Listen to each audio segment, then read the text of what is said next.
Okay, so good morning, everyone. I am Bintang Sebastian Maxi from Group 6.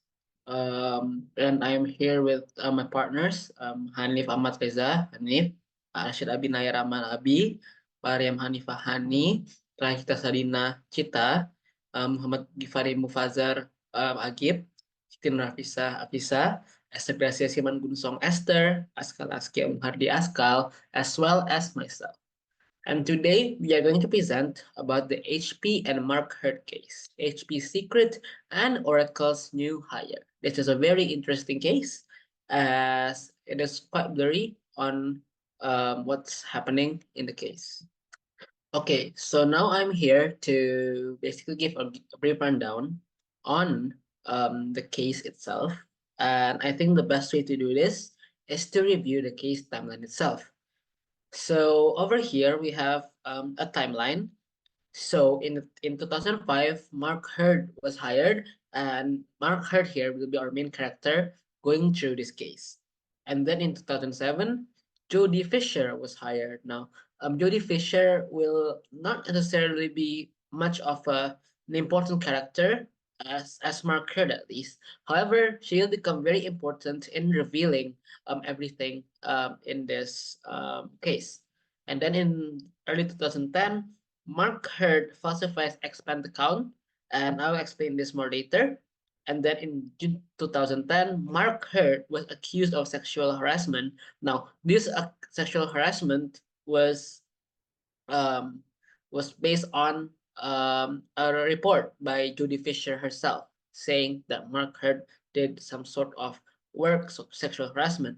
And then in August 2010, Mark Hurd was fired due to falsifying expense account, and this was done after the internal investigation. Now, something to note here is that Mark Hurd was not fired for sexual harassment, and as it turns out, the the claimant was lying about it. It was not proven that he did sexual harassment. However, what was proven was Mark Kern when he admitted that he did falsify accounts, expense accounts. So it's something in the reporting, the accounting for Jody Fisher, which then was in a way, a basis for the sexual harassment claim. And then finally, in September 2010, Mark Hurd joins Oracle. Now, something to note here is that Oracle is a competitor of HP. They are both working in tech. It's a tech company, more importantly, in software. And now, in here, we have two basic brief on what the ethicality in questions are. The first one is falsifying the expense account by Mike Hurd. And the second one is Mike Hurd violating a confidentiality agreement with HP. Now, this confidentiality agreement states that Mark Hurd could not join other competitors due to trade secrets. So every company usually has secret on how to do their thing, and to protect this secret, they do not allow Mike Hurd to join their competitors in a certain period of time. Now, this competitor turns out to be Oracle, and because of this, technically speaking, Mike Hurd is violating the case, the agreement that he made with Oracle. Now, this is also an ethical dilemma, and more of this will be explained by my partners in the next slide. In case of HP Oracle scandal, although the sexual harassment claims that was first being brought up upon Mark was false, it led to further investigations of his discrepancies in expense. So he was accused of making improper expense claims to the company money to cover his own personal expenses, which is like meals, travel, and in one case, an appearance fee for a 50-year-old actress. So the bad image that Mark Hurd's action brought upon the company got him fired, So the expense account discrepancies and the falsified entries to conceal a relationship, which violated HP's written business standards. And shortly after getting fired by HP, he was hired by Oracle immediately after getting fired, which is like in the span of 1 month, which leads to a legal battle between HP and Oracle over confidentiality agreements. In this case, HP sued Hurd, claiming that he violated confidentiality agreement by joining a direct competitor and potentially using HP's trade secret and confidential information. And in this case, he could perform his duties for Oracle without necessarily using some of HP's trade secret um, for Oracle, a competitor. So this is what HP sued for, which leads to an unfairness in both legal, ethics, and moral. Fact number 5, the confidentiality agreement that he has signed might render him unemployable for the next 12 months, which his supporters say is unfair and is against his rights. Number 6, Hurd received a whopping $30 million severance package when he was fired, which he earned from his contribution as CEO for turning HP back from trouble and managing to increase their revenue by almost 50%. Due to this fact, the stockholders are really grateful for it and are in their favor. So when he was fired, their stock value actually dropped by over 10%. Now moving on, we're going to present several ethical impediments which might impede him in making an ethical decision. First of all, self-interest. So since the beginning, his own self-interest, in this case, his own desire or lust, is what ultimately led him to have an affair with his colleague. And due to this affair, he was accused of a sexual misconduct. And this accusation ultimately led to an investigation, which ultimately led to the discovery of actually a financial fraud allegation to him. And even after he was fired, when he was offered a job by Oracle, he knew that he still has a non-disclosure agreement, a confidentiality agreement in effect that is still going on for another 11 months. But due to his self-interest, he decided to just take that job offer, knowing that it would actually just get him in trouble. And the next ethical impediment is moral rationalization. So it was mentioned in the case that when he was faced with allegations that he falsified his expense report, he just claimed that he didn't prepare his own reports, which could be classified as denial of responsibility. So the first question is that assuming Mark Hurd really had intentionally or unintentionally falsified some entries in his expense account, Allison on a stage introducing her to Oracle employees, was this enough reason for the HPBOD to fire him? And was it like morally wrong for them to fire him? And was it a wise decision? And yes, we think it's a morally right to fire him because of three considerations. The first is the moral ethical consideration, which him falsifying expense reports is a serious problem of trust and integrity, and it is also essential for the CEO to maintain the highest standards of honesty, transparency, especially when it comes to the financial matters of the company. So the second consideration is the business and professional standards, which is the HPBOD had a responsibility to uphold the company code of conduct and regulations, and the board's decisions to fire her reflects their commitment to these standards and also ensuring the integrity of the company, of the HP company. And lastly, even though like we think that it's more morally right to fire him, it also makes sense that there are consequences and impact to the company itself. So we think that they had a lot of decisions to make, and this is one of the impact that the company get, which is Hertz departure led into this sharp decline in the HP stock prices. They lost about $10 billion in the stock value, and this highlights the potential long-term and impact of the board's decision of the company's financial performance. Now, yes, again, we think it is morally right to fire him, and it is the board's decision to fire Hurd was a necessary step to maintain the integrity of the company and again uphold its code of conduct. Okay, moving on to the second case question, which is, do you agree that Hurd could not perform his duties for Oracle without violating the agreement he had signed with HP? Could Hurd rely on the distinction between skills and information? And would you agree the agreement was unfair and morally invalid? Okay, so to first answer the initial question, yes, we agree that it is debatable whether Hurd, who had proven to be morally corrupt in the past, could fulfill his duties at Oracle without violating the agreement. It's challenging for Hurd to be able to separate the two, which is skills and information, because even without explicitly mentioning HP, Hurd's knowledge would still influence the decisions that Oracle would make regarding to business competition. It's hard for Hurd to ignore the information in using his skills. Hertz has a deeper understanding of HP strategies, internal processes, and competitive insights, and that would seep into his decision-making process at Oracle. Whether the agreement was unfair and morally invalid, no, we do not think that it is unfair or morally invalid, because industry agreements protect sensitive corporate information and competitive advantages, prevent misuse of critical business information. However, they must be reasonable and not overly restrictive to avoid unfairly impacting an individual's future employment opportunities. Okay, moving on to the third case question, which is, was it wrong for her to accept the position of president at Oracle?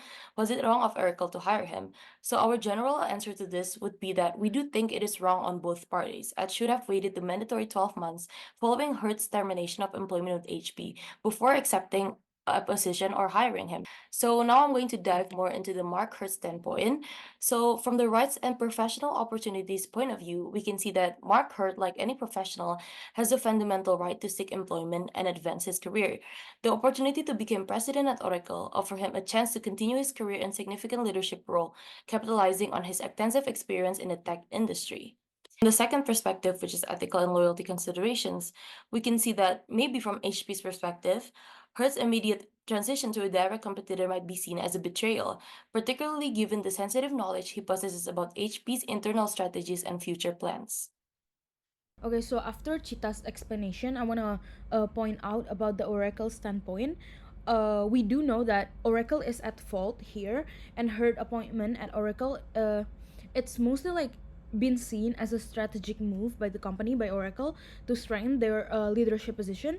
And Hurd's experience as the CEO of HP, and also his close relationship with Allison, made him a valuable asset for the Oracle company. The company gained insights, the company gained everything, but that doesn't make it justifiable for the company itself. So we do think it's wrong on both parties, for Hurd and Oracle itself.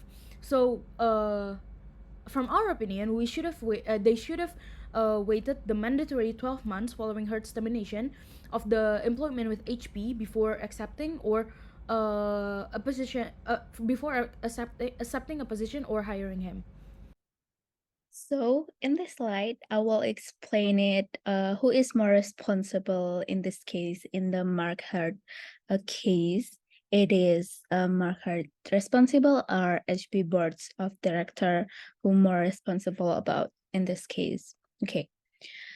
As we all know, it's difficult to pinpoint who is more responsible in this case, because in the Mark Hurd, he admitted to falsifying of expense reports, and this was a clear violation of HP code, as well as the destruction of trust in their company. And this was the event that they started a series of incidents, while HP board of directors responsibility, while Hurd's action in the case were wrong, and his performance is incredible as a CEO, and the firing decision of the board might be questionable given the benefits he was bringing to the company, and it was possible to use a less severe punishment in this case.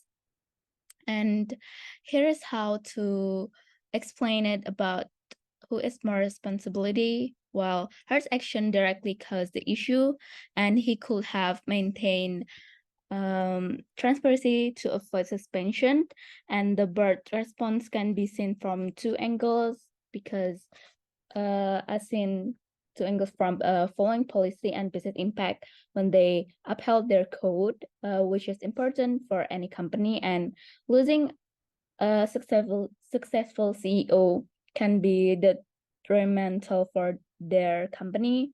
So there's a who is more responsible about this case, it is Hurd is more responsible for creating the situation through his action, even though he doesn't intentional do do the falsifying of expense reports. And actually it is the board, HP board of director responsible too for their decision with both positive and negative consequence to firing Mark Hurt because of his falsification of expense reports. So continuing in this presentation, we are actually going to talk about the recommendation for future use. But actually before that, we are going to see this case from two perspectives. The first one is Mark Hurt perspectives and also the HP perspective. So here we already compiled four. So each of them have two the most impactful arguments that actually leads up to the big scale of the case. So in Mark Hurt arguments, the first occurrence of this case is when Jody Fisher actually reported a sexual harassment. So it's a sexual harassment allegation targeted towards Mark Hurt, but actually it ended up not proven guilty of the sexual harassment. In the case, it quoted that Hurt did not violate the company's sexual harassment policies, but rather he has falsified some expense account entries that apparently he does this to conceal the relationship with Jody Fisher. So we're gonna keep this in mind. And the second argument is when Mark Hurt falsified the expense account entries, it actually violated HP written business ethics standard. And after that, when the board discussed, the result from the discussion is actually to fire Mark Hurt from HP. Although his contract required, they actually gives him about 30 millions as a severance package, 14 million in cash, and the 16 million is in the form of HP stocks. And if we see it from HP's perspective, Mark Hurt has already signed an NDA, a non-disclosure agreement with HP, and Mark Hurt actually broke the agreement on the NDA. So in the case, it quoted that I agree that for a period of 12 months following the termination of my employment with HP, I will not provide services to a competitor in any role or position. And just 1 month after, he signed up with Oracle, which is a direct competitor for HP, which is these instances has actually become the biggest ethical impediments we can found in this case. And the second one is the NDA states that confidential information can't be disclosed to external parties. So as I said before, with Mark Hurt are now working for Oracle, he actually uses the knowledge that he gained from HP to then be transferred into Oracle, and then so Oracle can gain competitive advantages towards HP itself. And it's quoted in the case that to assure that such information is not disclosed to unauthorized persons or used in authorized manner, both during and after my employment with HP. So actually, he already signed that agreement, but he broke it right after. So yeah, next slide. Okay. Okay. So continuing from the previous statement from Agib about the current conditions of HP and current state of HP and Mark Hurt. I will be going to explain to you about the future recommendations along with the current condition of Mark Hurt and also the HP itself. So first one, as a person, Mark Hurt ethical judgment is already lacking because he prioritized his self-interest, which actually leads him into falsifying some expense account entries, apparently to conceal his relationship with Fisher, in which this has been explained by Agib earlier from the side of Mark Hurt. And then the second one, Hurd also exhibits a form of moral rationalization where he violates the NDA agreement, specifically in the part where he cannot provide any services to a competitor in a period of 12 months. On the contrary, 1 month after leaving HP, Hurd joins Oracle as the president.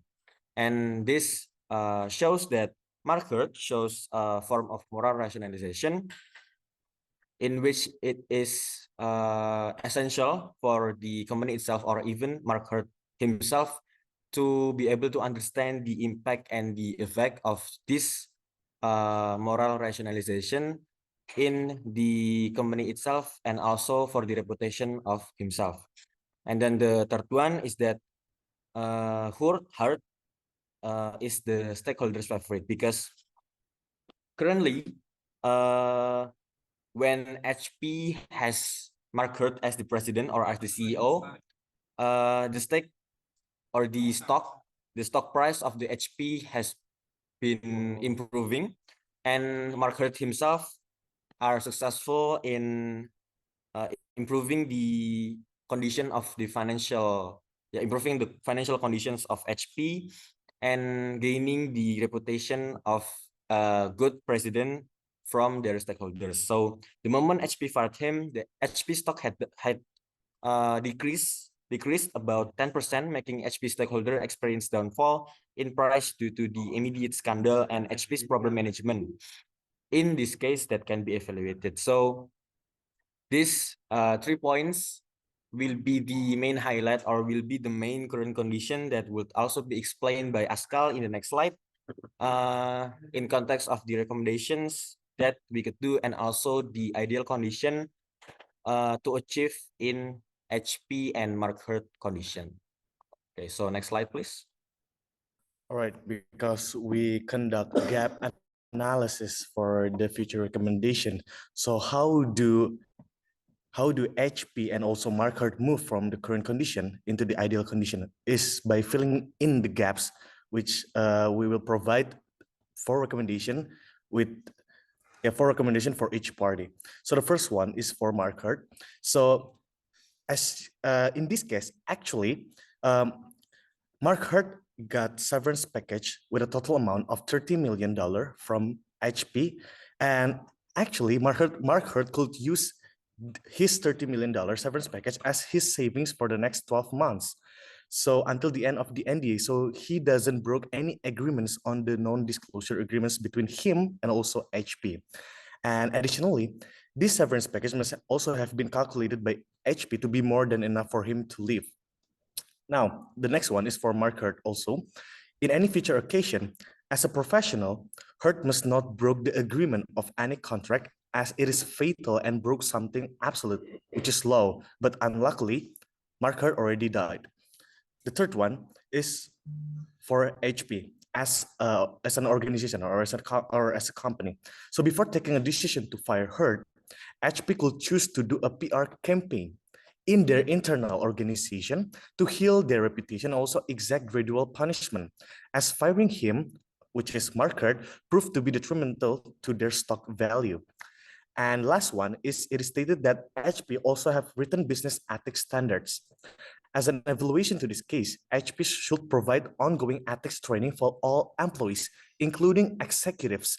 Why? Because Mark Hurd at that time is the CEO of HP itself, to ensure everyone understands the company's ethical standards and also the importance of adherence. Now, what we want from this recommendation is that HP and Mark Hurd could move to the ideal condition, which we have 3 points in here. The first one is the transparency and accountability by both future subjects and all of the employees in the internal of HP itself. And the second one is ethical leadership. With this recommendation, we hope that the future leader that will lead HP will have ethical leadership that do not conduct any ethical impediments. And the last one is to create a strong ethical corporate culture in the internal of HP itself, which means that there will no any future cases like this happen again in HP. And that's all from us. Thank you for listening to Group 6 presentation about this HP and Mark Hurd case. Thank you. Berang-berang bawa tongkat. Terima kasih dan semangat. Assalamualaikum warahmatullahi wabarakatuh.